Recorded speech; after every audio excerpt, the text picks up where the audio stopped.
Oke. Assalamualaikum warahmatullahi wabarakatuh. Selamat siang teman-teman semua.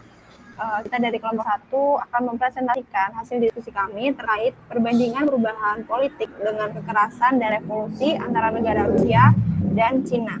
Untuk anggota kelompok 1 sendiri ada 6. Yang pertama ada Satria Mam Afif, kedua saya sendiri Genda Safitri, ketiga ada Salwa Hasna, keempat ada Unggun Dwi Prasetyo, kelima ada Aulia Akbar Madani, dan yang terakhir yaitu ada Samaratungga Gupta. Untuk materi yang pertama akan disampaikan oleh Gupta. Untuk Gupta dipersilakan. Oke, terima kasih Gandes. Oke, metode perbandingan. Dalam teori perbandingan politik terdapat beberapa metode yang bisa dipakai dalam membandingkan negara-negara. Dengan menggunakan metode politik, kita dapat mengetahui apa saja yang dapat dibandingkan antar sehingga akan menciptakan suatu hasil dari perbandingan ini akan perbandingan suatu negara. Terdapat 3 metode politik, yaitu satu main consensus. Nah, main consensus adalah yaitu membandingkan banyak negara paling mendekati metode eksperimental yang digunakan dalam ilmu alam. Banyakkan negara membuat metode perbandingan ini sangat cocok untuk analisis kuantitatif data agregat yang dikumpulkan pada ukuran berbeda-beda yang bervariasi di banyak negara. Nah, yang kedua adalah fail countries, yaitu jumlah negara dalam perbandingan seperti itu dapat bervariasi pada batas atas. Tetapi menurut definisi selalu lebih besar dari satu sama dengan 2 metode 2. Satu atau 2 atau sama dengan 2. Metode ini sering disebut metode kooperatif perbandingan terfokus yang sebanding dan mencapai kontrol melalui pemilihan yang cermat dari negara-negara yang dianalisis menggunakan abstrak konseptual tingkat menengah. Metode ini akan menghasilkan aksi yang lebih jauh sebab hanya beberapa negara saja yang dibandingkan, tidak seperti many countries yang banyak negara. Nah, yang terakhir adalah single countries. Perbandingan suatu negara dianggap kooperatif jika menggunakan konsep yang berlaku untuk negara lain, mengembangkan konsep yang berlaku untuk negara lain, dan atau berusaha membuat kesimpulan lebih besar yang melampaui negara asli yang digunakan dalam penelitian. Nah, dalam membandingkan perubahan politik krusial kekerasan dan revolusi ini, kami menggunakan metode field countries karena dengan metode tersebut memudahkan kami memahami lebih dalam mengenai negara dan fitur-fitur yang dianalisis, termasuk persamaan maupun perbedaan antar negara yang lebih kompleks. Selanjutnya saya akan menjelaskan tentang profil negara Rusia. Oke. Profil negara Rusia. Nah, nama resminya adalah Rossiyaya Federasia. Nama internasionalnya adalah Russian Federation. Luas keseluruhannya adalah 17 juta kilometer. Populasinya sekitar 140 juta jiwa lebih. Dan sistem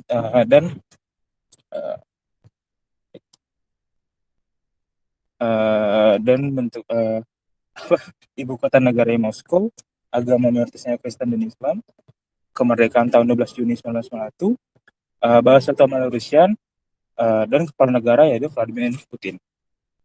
Nah, Rusia adalah salah satu negara yang teritorialnya meliputi Eropa dan Asia. Negara ini memiliki sejarah panjang yang sangat melekat pada budaya dan sosial. Peradaban Rusia sendiri dimulai dari periode Rus Kiev, yang dimana wilayah Kiev merupakan pusat dari peradaban bangsa Rusia. Periode demi periode telah terlewati hingga masuk periode Rus Soviet, yang dimana periode ini merupakan akhir dari sejarah panjang peradaban Rusia.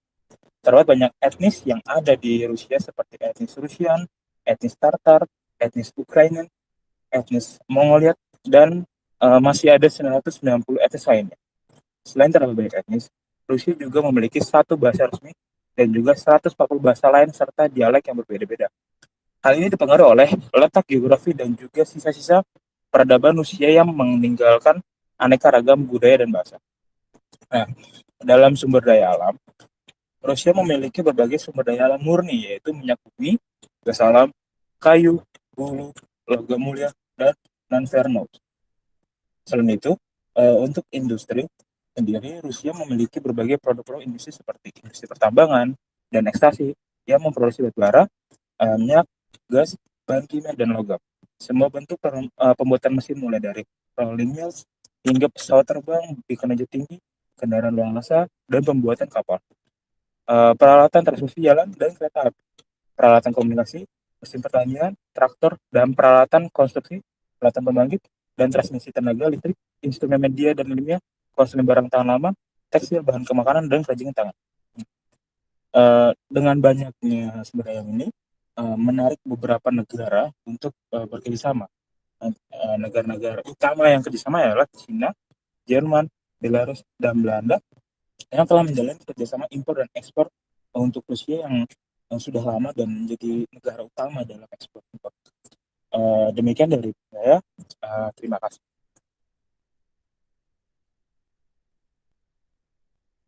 Oke, saya Satria Mafif dan saya akan menjelaskan sedikit tentang profil negara Cina.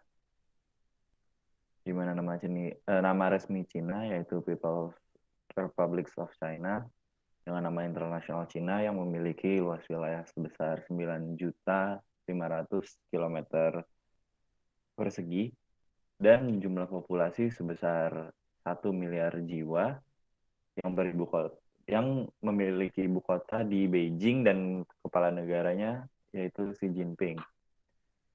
Dengan sistem pemerintahan negara kesatuan berbentuk republik yang menganut sistem sosialis dan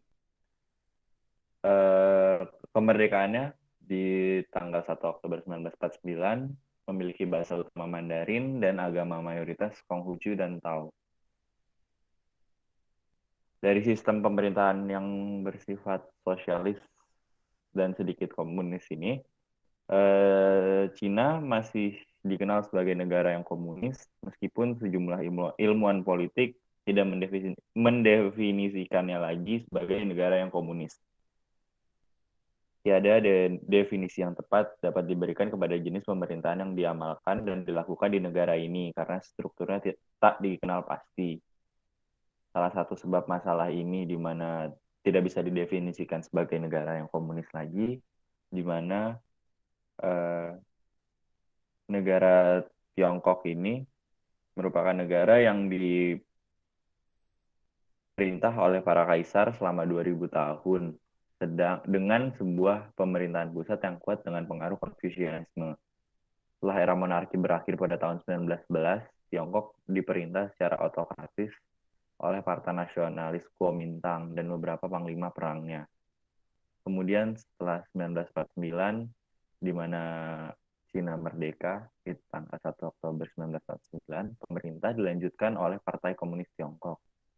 Pemerintah Republik Rakyat Tiongkok atau Cina dikawal oleh Partai Komunis Tiongkok atau PKT, dan pemimpin negara dipilih langsung oleh partai melalui Kongres. Walaupun terdapat sedikit banyak gerakan ke arah liberalisasi, seperti pemilihan umum yang sekarang diadakan,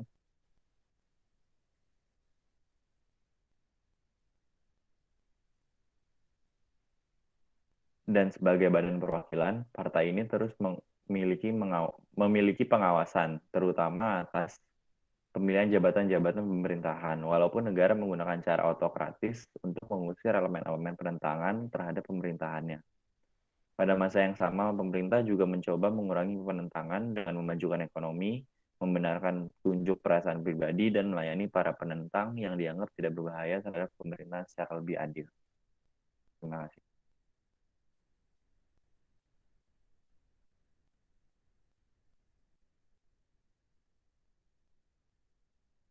Baik, slide selanjutnya adalah mengenai perubahan politik Rusia. Revolusi Bolshevik atau dikenal juga dengan Revolusi Oktober yang terjadi pada tahun 1917. Revolusi ini sejatinya memiliki 3 fase revolusi, yaitu fase 1 pada tahun 1905 yang memaksa pemerintahan Tsar mendirikan Parlemen Duma. Terus yang kedua adalah fase pada bulan Februari 1917 yang menggulingkan pemerintahan Tsar, dan fase ketiga adalah terjadi pada bulan Oktober 1917 yang menempatkan kaum Bolshevik berkuasa. Kronologinya adalah pada awal abad ke-20 terjadi ketidakpuasan terhadap kekaisaran Rusia karena ketidaksetaraan sosial dan sikap otoriter Kaisar Rusia Tsar atau Nicholas II pada tahun 1915. Terus ketidakpuasan ini meningkat setelah krisis ekonomi dan kekalahan berulang Rusia dalam Perang Dunia I pada tahun 1917.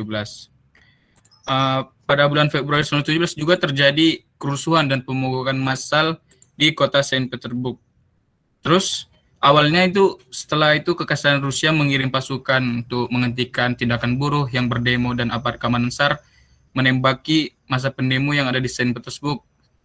Tapi pada saat itu keamanan SAR itu dilawan oleh tentara yang setelah itu SAR membubarkan sendiri kekaisarannya pada bulan Maret 1918.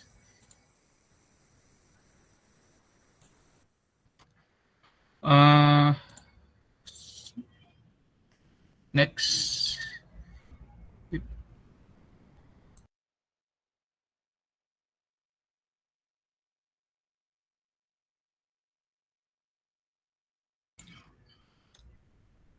Terus ada dampak dari revolusi Rusia. Perubahan dampak yang sangat terasa dari revolusi yang meliputi 3 sektor, yaitu sistem politik, sistem sosial, dan sistem ekonomi. Revolusi Rusia yang dimenangkan oleh kaum komunis radikal atau Bolshevik ini berdampak pada meluasnya paham komunisme di dunia, yang seperti negara-negara dunia ketiga yang pada saat itu masih dijajah bangsa lain segera mengadopsinya. Selain itu, dampaknya terhadap Rusia adalah lahirnya sistem kediktatoran proletar yang membuat sistem diktator ini. Terus lahirnya sistem masyarakat sosialis serta lahirnya sistem ekonomi sosialis terencana dan adanya pembaharuan dalam gereja serta pendidikan. Juga ada dampak revolusi Rusia ini terhadap Eropa, yaitu lahirnya solidaritas internasional buruh dengan pecahnya revolusi sosial komunis di negara-negara kawasan Eropa. Juga revolusi Rusia ini menyebabkan lahirnya ideologi baru yang membelah Eropa, yaitu ideologi komunis, serta adanya perubahan dan harapan baru dari masyarakat Rusia. Dengan adanya ideologi komunis ini bisa menangani kasus-kasus yang telah dilakukan oleh pemerintahan SAR seperti pembantaian dan korupsi dan lain-lain.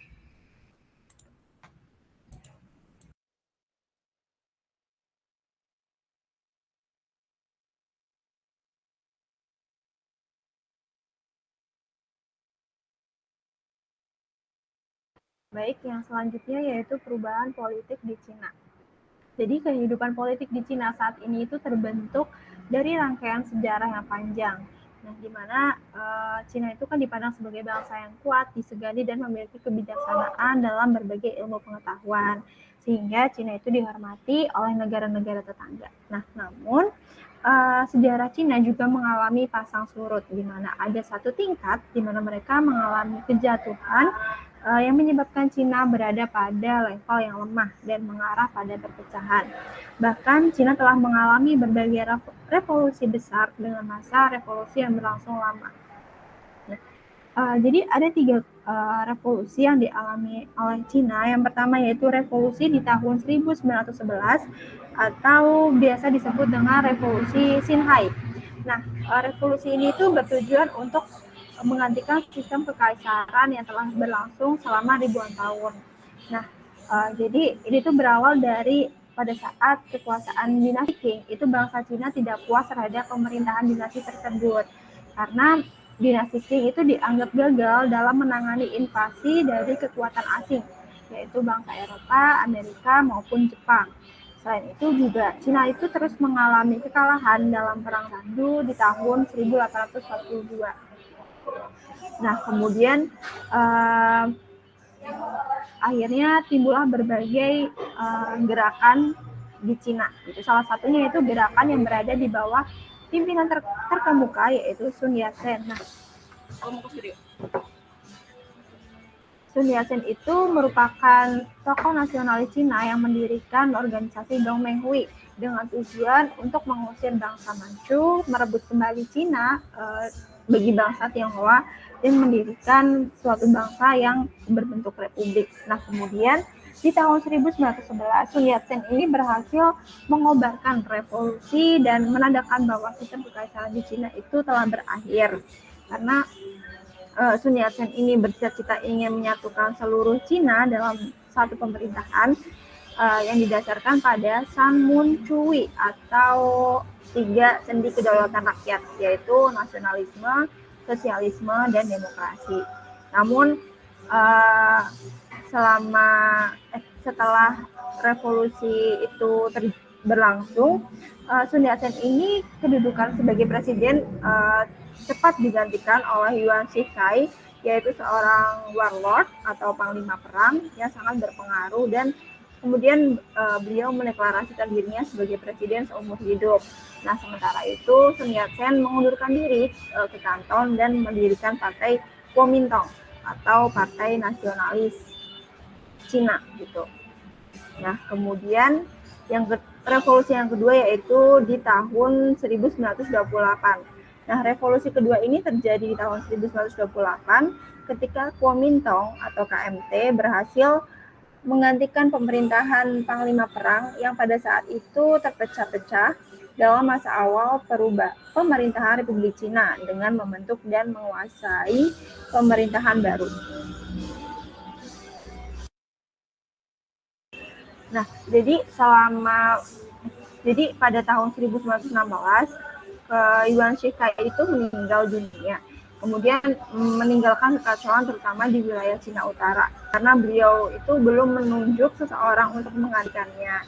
Nah, kemudian hal ini tuh menyebabkan di era 1916 hingga 1928 Cina itu dikenal sebagai warlordisme atau periode para jenderal perang, di mana selama masa ini para warlord berperan untuk mendapatkan pengaruh kekuasaan.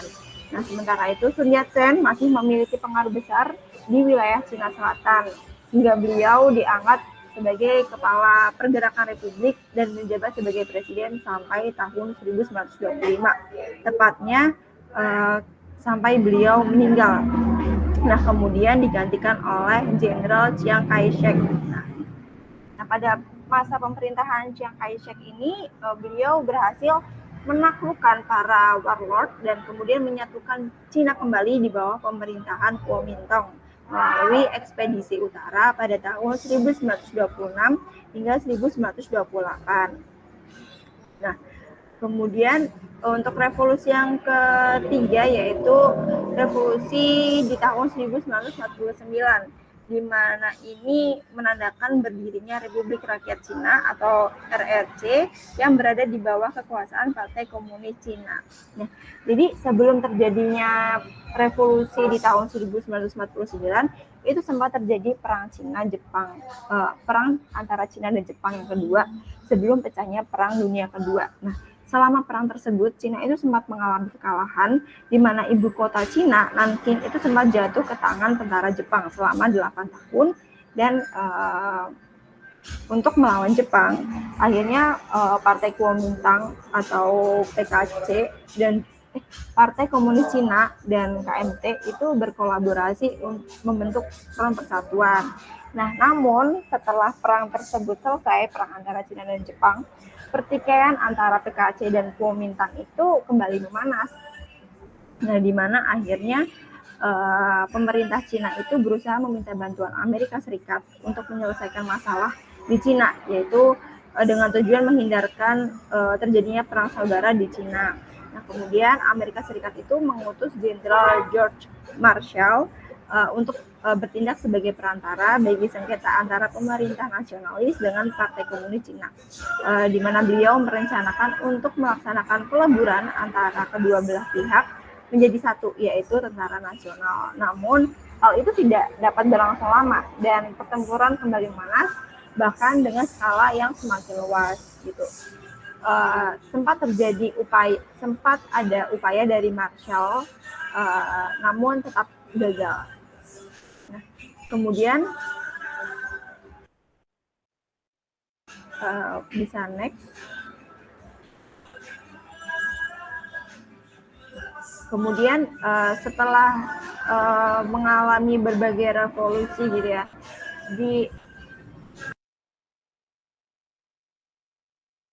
maaf guys, yang ini dipotong ya. Oke, maaf. Nah, kemudian setelah adanya upaya yang gagal dari Marshall, Tentara Merah itu di bawah pimpinan Partai Komunis Cina. Seiring waktu semakin dapat memperluas pengaruhnya di daerah pedesaan.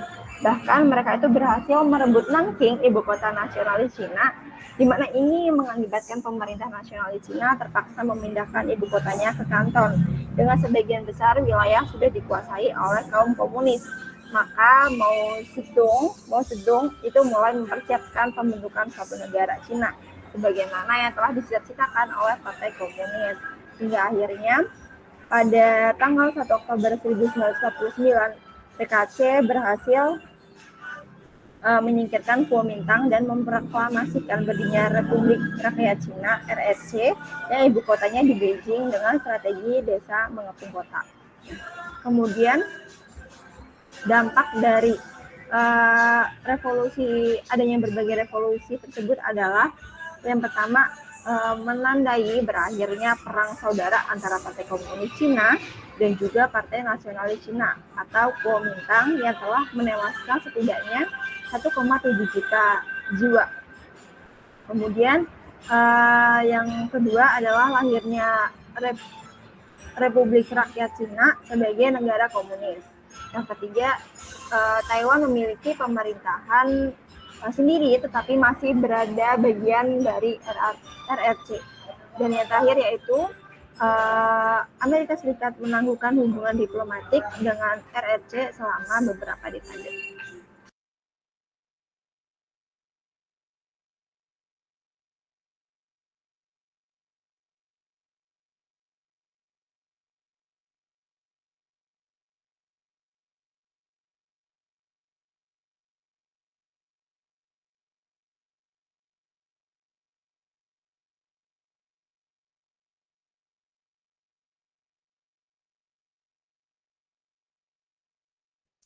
Ya, yang selanjutnya adalah persamaan perubahan politik Rusia dan Cina dengan kekerasan dan revolusi.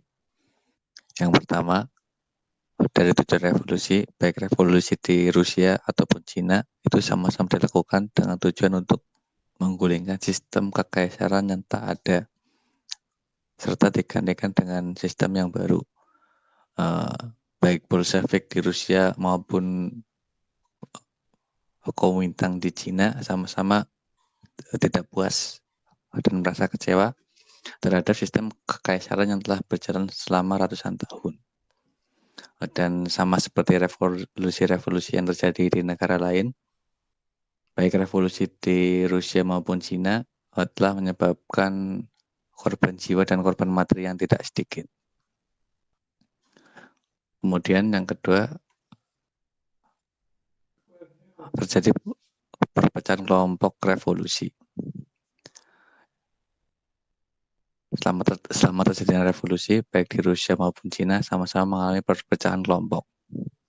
Kelompok di Rusia terpecah menjadi kelompok merah yang pro-komunisme, serta kelompok putih yang pro-kekaisaran, yang mana perpecahan ini disebabkan oleh penentangan sebagian pihak terhadap revolusi yang dilakukan oleh Bolshevik.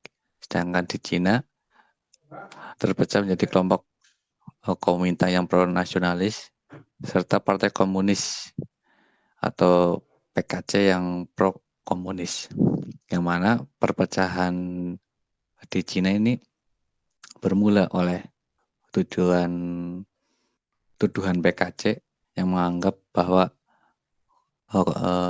Kuomintang itu terlalu dekat dengan kaum bangsawan, sehingga dinilai bertentangan dengan nilai-nilai revolusi Cina.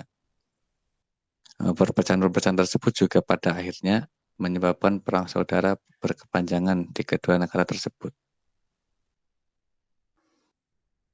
Meskipun pada akhirnya peperangan tersebut juga sama-sama dimenangkan oleh pihak yang berhaluan ideologi sosialis komunis. Kemudian yang ketiga adalah dari dampak tercapainya revolusi. Tercapainya tujuan revolusi baik di Rusia maupun Cina juga sama-sama telah mengakhiri perang saudara yang telah terjadi selama bertahun-tahun, di mana tercapainya revolusi tersebut telah mengakhiri pertempuran antara Kuomintang dan PKC di Cina, serta mengakhiri pertempuran antara Bolshevik dan Tsar di Rusia.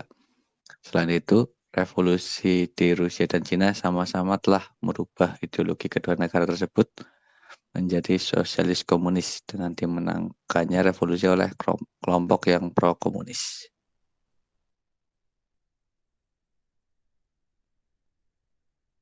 Oke, bisa next, Pip. Oke, selanjutnya ada perbedaan perubahan politik Rusia dan Cina dengan kekerasan dan revolusi. Nah, tentunya selain adanya persamaan juga terdapat perbedaan dalam perubahan politik di Rusia dan China. Nah, perbedaan itu pertama ada awal perubahan politik atau revolusi di Rusia sendiri karena adanya korupsi dan inefisiensi pemerintah yang merajalela sehingga timbul rasa ketidakpuasan terhadap Kekaisar Rusia karena ketidaksetaraan sosial dan sikap otoriter dari Kaisar Rusia itu Tsar Nicholas II. Nah, sedangkan di Cina itu karena masuknya paham-paham nasionalisme dan demokrasi serta mulai munculnya gerakan domestik. Nah, dengan adanya invasi bangsa Cina beranggapan bahwa situasi tersebut menimbulkan sistem negara dalam negara karena pengaruh asing yang ada di wilayah-wilayah Cina masing-masing memiliki hak konsesi dan hak ekstrateritorial serta menjadikan kondisi politik dan ekonomi bangsa Cina semakin terpinggirkan akibat pemerintah Manchu yang tidak mampu mengatasi masalah-masalah yang ada di Cina.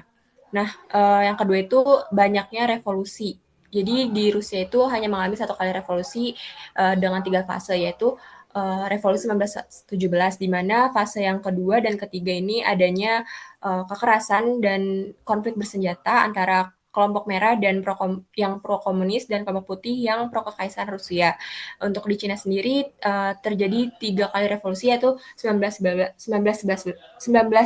dan revolusi 1928 dan serta revolusi 1949, di mana kekerasan terjadi di tahun 1928 dan revolusi 1949. Jadi dapat disimpulkan bahwa perubahan politik dengan kekerasan dan revolusi disebabkan dengan faktor yang berbeda di kedua negara. Setiap negaranya berbeda karena tergantung dengan kondisi setiap negara.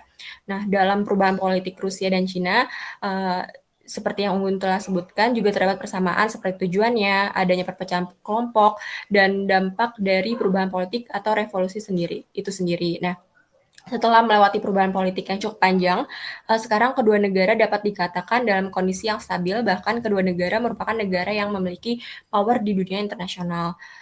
Terima kasih.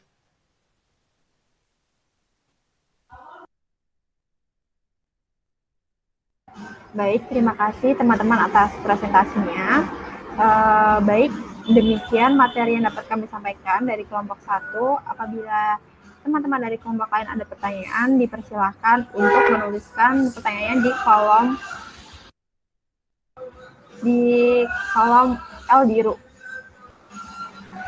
Baik, terima kasih teman-teman. Saya tutup. Wassalamualaikum warahmatullahi wabarakatuh.